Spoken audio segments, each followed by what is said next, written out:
Dans l'Est de l'Afrique, la question du paiement des visas suscite la controverse. Le Kenya, le Rwanda et l'Ouganda ont récemment signé un accord de visa touristique commun et ces trois pays ont établi un prix unique.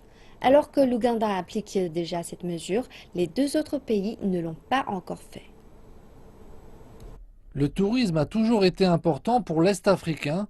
L'accord conclu entre l'Ouganda, le Kenya et le Rwanda permet à un voyageur de n'utiliser qu'un seul visa pour visiter ces trois pays pour un coût de 100 dollars. L'application de cette mesure par l'Ouganda signifie que son visa est maintenant plus cher que celui offert par les deux autres partenaires. L'Ouganda craint donc une chute de fréquentation touristique. Nous avons accepté que nous, les pays d'Afrique de l'Est, ayons un visa commun d'une valeur de 100 dollars. Ici, le secteur privé estime que nous devrions avoir notre propre visa de tourisme. Ainsi, les touristes pourraient venir ici directement. Tous les touristes vont dans les autres pays et nous en accueillons moins.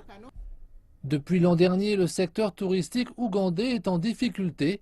Kampala a donc décidé d'organiser une campagne de promotion pour favoriser la venue des visiteurs.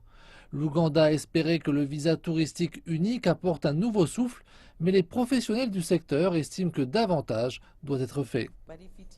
S'il appartient au touriste de choisir dans quel pays il veut se rendre, alors c'est à nous de nous mettre en avant pour devenir la destination préférée de ce touriste, pour qu'il vienne. Le visa touristique unique a vu le jour en janvier 2014 au Kenya, en Ouganda et au Rwanda. S'ils souhaitent visiter les trois pays, les touristes doivent payer 100 dollars lors de leur arrivée. L'accord prévoit d'ailleurs que les revenus soient partagés entre les pays signataires.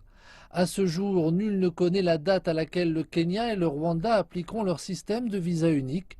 Mais dans l'attente, nombreux sont ceux qui en Ouganda affirment que les touristes perdront patience et décideront de se rendre dans les pays les moins chers.